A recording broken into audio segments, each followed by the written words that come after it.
how I became a much better fighter. Hey, welcome back, my friend. I hope you're having a great day. As usual, let's get straight into it. Now, this template to becoming a better fighter, I used it to become a better fighter. You can use this template on anything. This is more so if you want to compete, but you can use this basically for any endeavor in life. But I found it from fighting, from mixed martial arts, from boxing, and you can use this to become a much better fighter. I've mentioned it before. Now I'm just going to get straight into it. Triple training. Number one, you have training with an instructor / gym.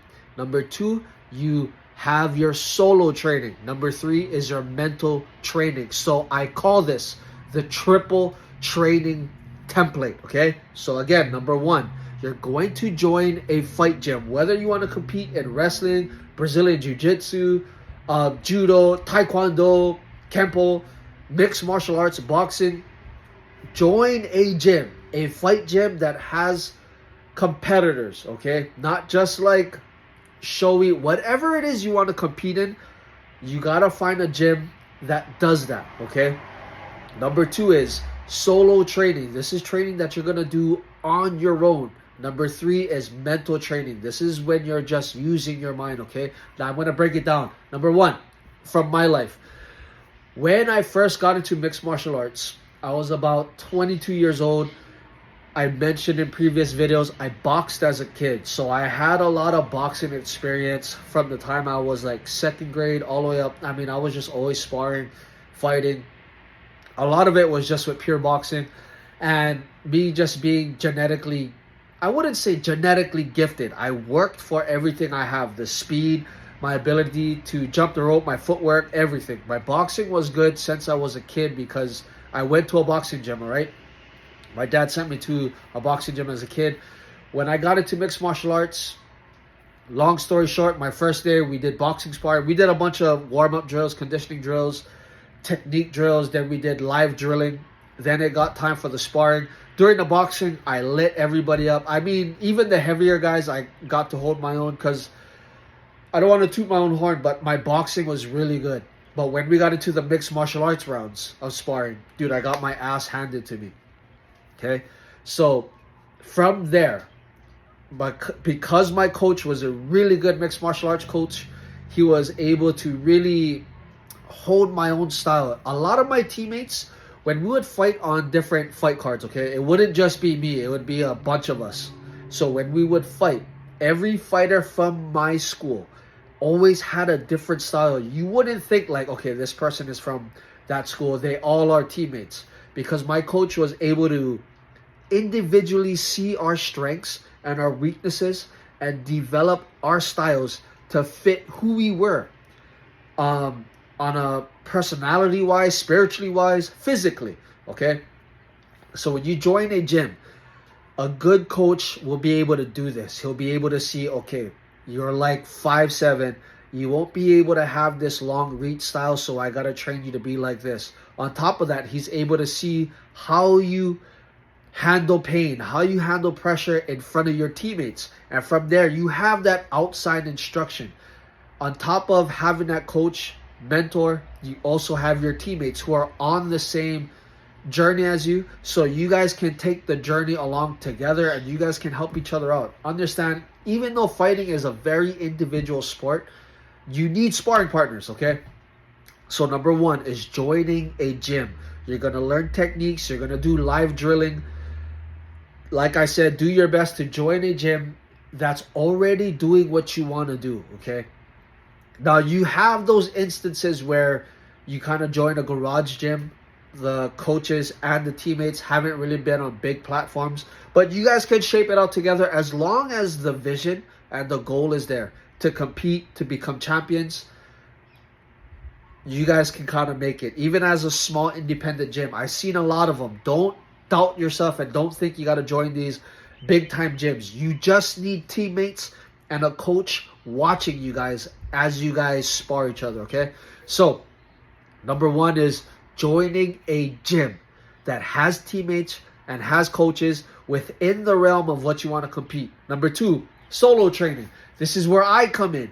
You can go on YouTube, You can go with your friends, but most likely it'll be solo training. So everything that you learn from your coach, from your teammates, this is going to be time dedicated to yourself outside of the gym, outside of work. And you're just going to be practicing these moves on your own. So like I said, this is where you can get the extra stuff from YouTube. You can look up my videos, shadowboxing videos, jump rope videos. This is time that you get to spend alone without getting hit in the face, getting yelled at by a coach, and you can kind of let some things click within your mind. Okay, my coach said to do this. You practice in the mirror. Like I said, when I first got into mixed martial arts, my boxing was good. From there, I had to learn how to mix my boxing, kickboxing, with takedown defenses, with takedowns, with just grappling defense. So I did a lot of like shadow grappling at home.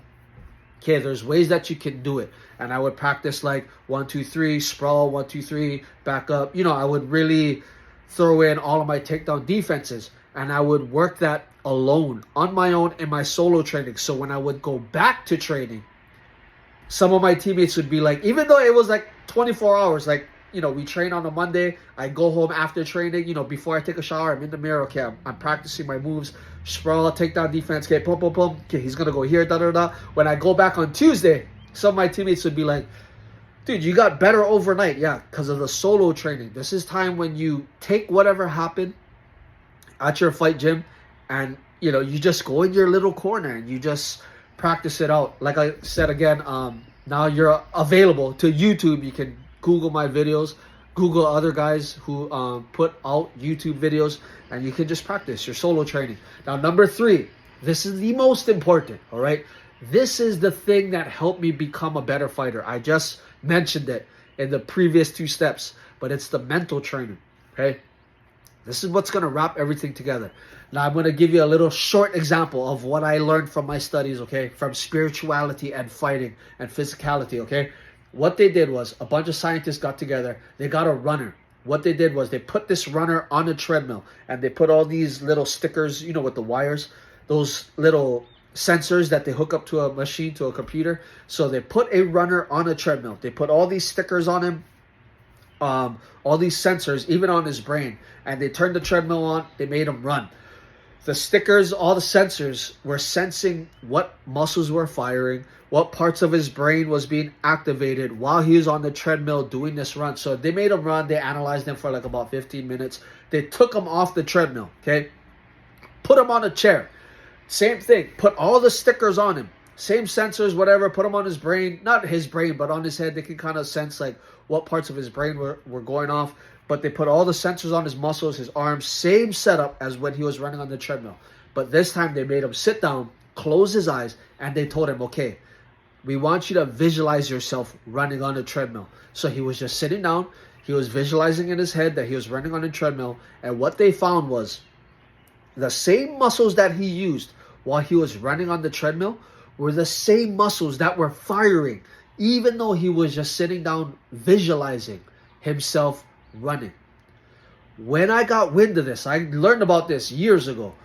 I came to understand that your mind doesn't know the difference between real life and visualization.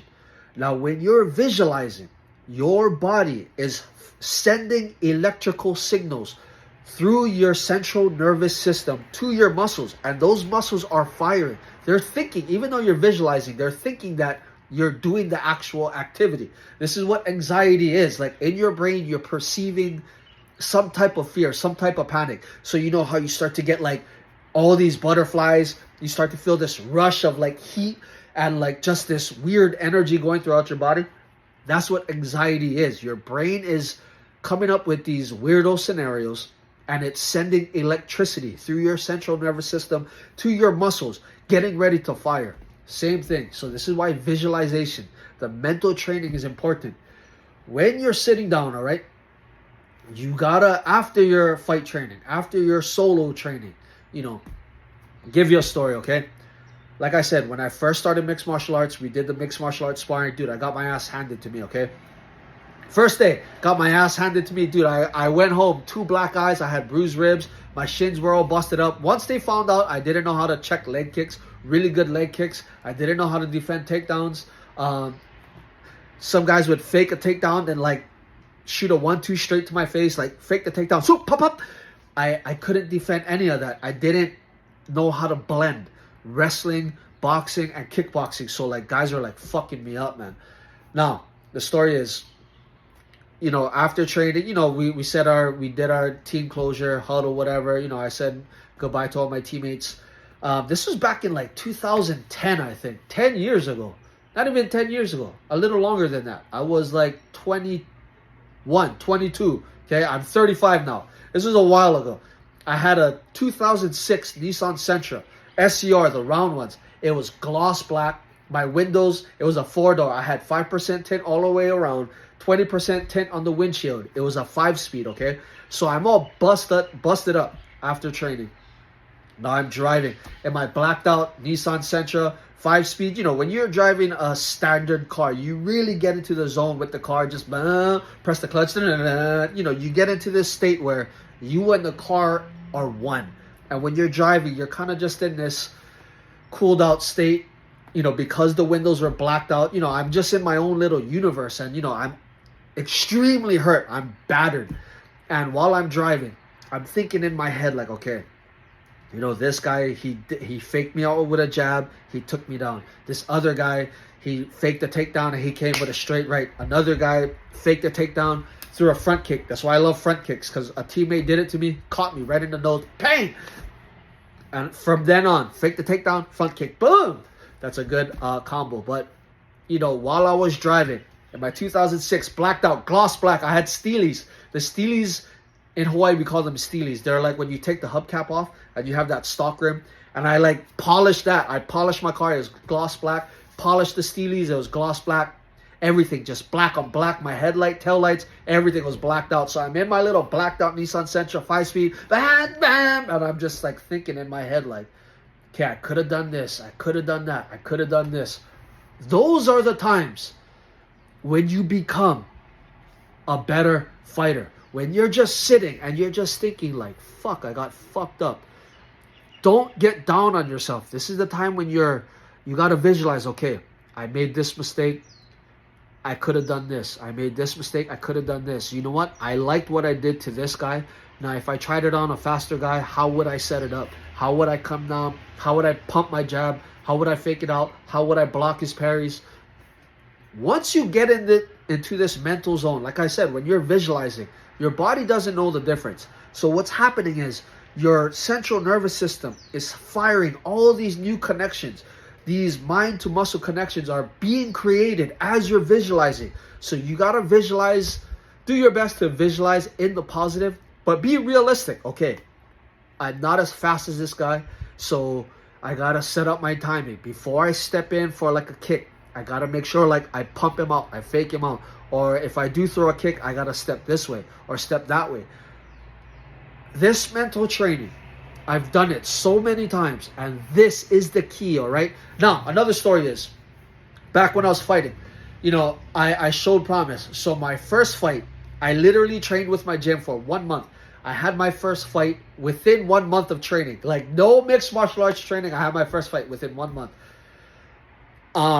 My first fight, for anyone from Oahu, they know, my first fight was at the Waipahu Philcom Center. It's like a ballroom. Now, my first fight was the full shebang. It wasn't like one of these smokers in a gym cafeteria, a school cafeteria. No, it was in a ballroom. There's like 300 people. There's day before weigh-ins. I come out to ring music. There's lights. You know, the promoter's making money off of tickets. It has to be an entertainment show that provides value. And people are trying to make money. There's vendors, food vendors, beer vendors. So I had the whole shebang. It wasn't just like a smoker where I showed up, you know, the matchmaker, whatever. No, the guy would promote it on Facebook. So it was a big event, my first mixed martial arts fight. I didn't know anything about it. You know, the day I had to lose like 10 pounds. I cut the weight 10 pounds. In 2 days, I saunted it off. Day before weigh-ins. Now, the weigh-ins, of course, there's a guy with a microphone announcing everyone. I've never cut weight in my life. I didn't wrestle in high school. I just like fought on the streets, basically. So I didn't know how to cut weight. Didn't know any of that shit. So like, you know, when you go to these weigh-ins, got other schools, other fighters, and like everybody is just grilling everybody. They're just, I understand, you're in the lion's den when you're at a weigh-in. Everybody is hungry, cutting weight, and you have other fighters there. You got their families all checking it out, scoping out the scene. So everybody is on edge, ready to fight. I wasn't used to being in a big ass crowd like that. And everybody is elite fighters, down to the coaches, to the parents. You know, like I said, when you fight on the streets, it's like whatever is happening in the moment. But these weigh-ins it's lit, man. So the day before weigh-ins, you know, my opponent, we had the match makeups beforehand. It was posted on Facebook. Facebook was a thing back then. So you take the pictures at your weigh-ins. The next day, doctor check-ins are at like 12 p.m., 12 in the afternoon, okay? Doctor check-ins are at, fighter meetings are at 12 p.m., 12 in the afternoon. Doctor check-ins are at 1 o'clock, 1 p.m., okay? I didn't fight until 8 p.m. So I spent the whole 8 hours, like, just being in the same area as my opponent at the Waipahu Philcom Center, just walking around, just trying to kill time. I never experienced any of that. I got to see all the people coming in, everybody, like, going through the gates, getting their tickets, drinking their beer, getting all hyped up for the fights. Same thing, right before I went on, I could hear my opponent. He was hitting mitts. He was on the other hallway of me. And like, I could hear him, just like pounding these mitts out. And I was getting nervous. So mind you, same thing, you know, I'm all nervous. They dimmed the lights. I came out to my ring music. You know, everybody's cheering me on. I see like my loved ones, my family, my friends. I see my fighter. I see his teammates, his loved ones, his girlfriend saying like, kick his ass now. Like, I'm tripping out. Now, mind you, the thing that really tripped me out on my first fight was that the cage, when I entered the cage, okay, I have all this anxiety. So my senses are extremely heightened, especially my peripherals. Like, I'm tripping out, dude. I jump into the cage. The ring is red, the canvas. It's like this weird bright red. So the canvas is messing with my peripherals, okay? When the bell rang and we're going at it, just the glare from this red ring was really messing with my peripherals. I was having a hard time at first trying to see his hands when he would flash a jab. I couldn't really see it because my peripherals were still trying to adjust to this fucking red ring. So all of that shit, ring girls, all these distractions, people yelling. So after my first fight, okay, I knew what to expect, you know, from the long delay between the fighter meeting to when I got on. And because I showed promise from that first fight, I always fought either close to the main event. My last fight, I was the main event. I didn't fight until like 9:30, 10 o'clock. And fighter weigh-ins or check-ins are still at 1 p.m. A whole 10 hours I gotta wait, dude. So what I did was, after my first fight, every time I would go to training, I would let a teammate wrap my hands. My teammate, he was probably thinking like, this fucking idiot doesn't know how to wrap his hands. No, because when I'm in the fight, when I'm there at the venue, at the event, I'm not wrapping my own hands. Every day at training, I visualized that I was in a ballroom or I was in the back locker rooms. My teammate would be wrapping my hands. Okay, so before training, he's wrapping my hands. I'm kind of like doing my best to just keep calm, run some good music in my head. Boom, when we would be sparring, I would do my best not to like act like I was tired. I was pretending, visualizing that I was actually at the event. So, you know, before I'm sparring, I'm not gonna like hype myself up, jump around. No, I'm just gonna be as calm as possible because I don't want him to read me. So I'm just, you know, in sparring, at training, I would practice, okay? Just be calm, boom, do what I gotta do. Once the bell rang, I would sit down, same thing. I would think, visualize that I was on the stool, in through my nose, out through my mouth, in through my nose, out through my mouth. Okay, I can hear my coach talking to me, just be as calm as possible. Boom, bell ring, back to business. Visualization. So my second fight was maybe about 3 months later. And in those 3 months, I visualized, you know, as the fight got closer, I visualized walking up to the cage, walking down the hallways. I already had my music picked out. I knew I play for play mentally. Even while I was at home driving in my blacked out 2006 Nissan Sentra behind the tint, I would play my entrance music on the stereo, listen to it. I was visualizing. I would be washing dishes. I would be thinking about, okay, when I enter the ring, this is what I'm going to do. He's going to throw this. I got this. I got that. I got this. I got that. While I'm doing my clothes, dude, if you're looking to compete, especially in fighting, understand that there's another individual out there that's spending 24 hours of his day thinking of ways to kick your ass in front of your loved ones. So when you're out of training, you're done with your solo training, and you're going to sleep at night and you're looking at the ceiling, the only thing you got to be thinking about is what you're going to do during this fight. And, you know, fighting is a hard sport. It's not for everyone. Being a fighter, a professional fighter, even if you want to say a martial artist, there's martial artists that compete. When you're going toe-to-toe with another human being that could possibly have the same capabilities as you, physically, mentally, spiritually, you got to be on point 24/7. Your diet, your training, your visualization, all right? And this triple training, this template that I'm giving you, this will really help to wrap all of that together. So when you're just phasing out, you could be even, you know, at times, I actually got a DUI during one of my fights, okay? So I didn't have a license. So while I was waiting for the bus to go to work, I would just be sitting down, just thinking about fighting, dude. That's all I would think about. And yes, it's very narcissistic. You know, you're gonna miss out on a lot if you're a dude that has FOMO. Fuck, fighting is not for you, man. Understand that, you know, to become in any endeavor, even in business, YouTube, dude, you're gonna have to be a little off balance. And to achieve the best possible version of yourself, especially in the fighting sense, you're gonna be a little bit gone to all of it. You're gonna be just in your head daydreaming a lot. You're gonna be doing a lot of solo training. You're gonna be doing a lot of training with your teammates. And this is just the life that you gotta live, man. And for a good portion of time, for like 5 years, that was the life I lived. Like, you know, I got to experience all of it. Long story short, okay, my second fight, this time I had the visualization down. I knew what to expect, okay?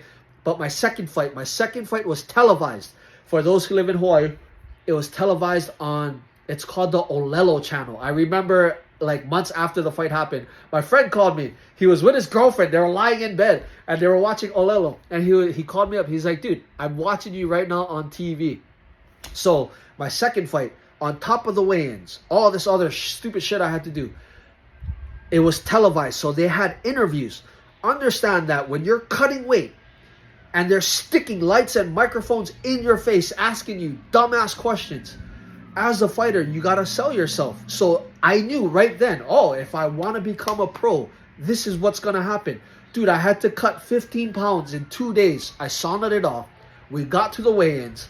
There was lights. There was a whole set going on. There was lights, microphones, cameras. After the weigh-ins, you know, while we're weighing in, like I said, like, I'm drained, dude. I see my opponent. I'm kind of tripping out. There are, like, just these cameras. Pose for this picture. Pose for that picture. Okay, now I got to sit down exactly like this. Okay, state your name, what weight class you fight in, and what gym you fight for. Boom. Microphone in your face, lights. Oh, my name is Ches. I fight in the 135-pound weight division. I fight out of Team Bullspen MMA. You know, like, and just think, I just cut like 15 pounds. I am dying, dude. I got like dry marks around my lips. Okay, then they asked me, one of the questions was, if you, what? Okay, I'm trying to remember. It was like, what animal represents your fighting style? Dude, I'm cutting weight. My opponent is literally standing right next to me. He's about to be interviewed next. And I got to explain to the camera what style, what animal represents my fighting style. While my opponent is right here eyeing me out. He's like standing on the side of me, just like nodding his head. He knows, like, it's so awkward. But I said a snake. I was like, you know, my style is like a snake because I lay real low. And when I strike fast and I strike hard. And he was like, I could hear, he's like, yeah, snake, yeah, I'm gonna bomb you out, boy. And I was like, I'm trying to do this interview. Him and his teammates are like on the other side of me talking shit. It's such a weird experience. After that, I gotta sign all these papers. Fucking signature after signature. Like, I'm drained, I'm hungry, I wanna go home, I wanna eat, I want to mentally prepare, but I got to sign all these papers, all these documents, do all these interviews, take all these motherfucking pictures. And I realized if I want to be a professional fighter, this is what it's about. And so, especially me signing all these papers, that's me. If people want to autograph, so I had to get my mind in the zone. I got to practice. And that's where the mental training comes in. Okay? That's why I don't really have this urge to fight anymore. Because, throughout my short fighting amateur career, I had the whole rung, like interviews, photo sessions, all these other like cameras in the face, cutting weight, having to speak, being interviewed, selling tickets. I did it. To wrap all of this up, all right? Training with the gym. Get with a gym, get with an instructor, get with some teammates. If you don't have a gym nearby you, create one. And just put someone in charge to kind of watch you guys while you guys beat each other up. Watch videos, go back to training, have a set time where you have a group of guys and a coach that can kind of have that outside eye and you guys can practice your moves. But I suggest go join a fight gym that you would like to compete with, all right? Number 2, solo training. This is what you do after all of your teammates, all of your gym training. You go home, put on my shadow boxing videos, you move and groove, you connect the dots, all right? On your own. Number 3, the mental training. When you're not training, when you're not doing solo training, you're just thinking about fighting.